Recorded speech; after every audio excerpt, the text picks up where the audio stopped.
தொகுதியில மோத போவது யார்? பெரம்பூர் தொகுதியில விசில் கட்சி தலைவர் களமிறங்க போறாருங்கிற செய்தியால அந்த தொகுதியில பரபரப்பு தீ பத்திக்கிட்டு எரியுதான். அவரை எதிர்க்க யார போடலாம்னு மத்த கட்சிகள் எல்லாம் தீவிரமா கணக்கு போட்டுட்டு இருக்காங்களாம். சூரிய கட்சியோட கோட்டையா இருக்கிற அந்த தொகுதியில களமிறங்க விசில் தலைவர் எப்படி முடிவு செஞ்சாருன்னு ஒரு பக்கம் ஆச்சரியப்படுறாங்களாம். விசில் தலைவர் இங்க நின்னா அவரை எப்படியும் தோற்கடிக்கணும்னு சூரிய கட்சி நினைக்குதான்.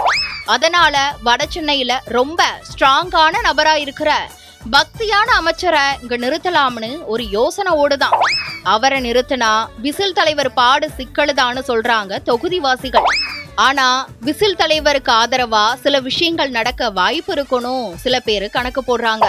படுகொலை செய்யப்பட்ட அரசியல் தலைவரோட மனைவி தொடங்கி இருக்கிற கட்சி விசில் கட்சியோட கூட்டணி வச்சா அவங்களுக்கு இருக்கிற கணிசமான ஆதரவு விசில் தலைவருக்கு சாதகமா இருக்கும்னு சொல்றாங்க. அதுக்கு பதிலா தங்க கொடியான அந்த கட்சி தலைவிக்கு ஆர்கே நகர் தொகுதி கிடைக்க வாய்ப்பு இருக்கணும் பேசிக்கிறாங்க. ஆனா தங்க தலைவி இலை கட்சி கூட்டணி பத்தி யோசிச்சுட்டு இருக்கிறதாவும் ஒரு தகவல் வருது. இது ஒரு பக்கம்னா இன்னொரு பக்கம் செங்கோடி தோழர்களோட முடிவும் இந்த தொகுதியில ரொம்ப முக்கியமா. தொழிற்சாலைகள் அதிகமா இருக்கிற பகுதி அப்படிங்கறதால செங்கோடி தோழர்களுக்கு குறிப்பா அரிவாள், சுத்தியல், நட்சத்திரத்துக்கு இங்க வெயிட் அதிகமா. ஒருவேளை சூரிய கூட்டணியில பேரம் படியாம போனா அவங்களும் விசில் பக்கம் போக வாய்ப்பு இருக்குன்னு சொல்றாங்க.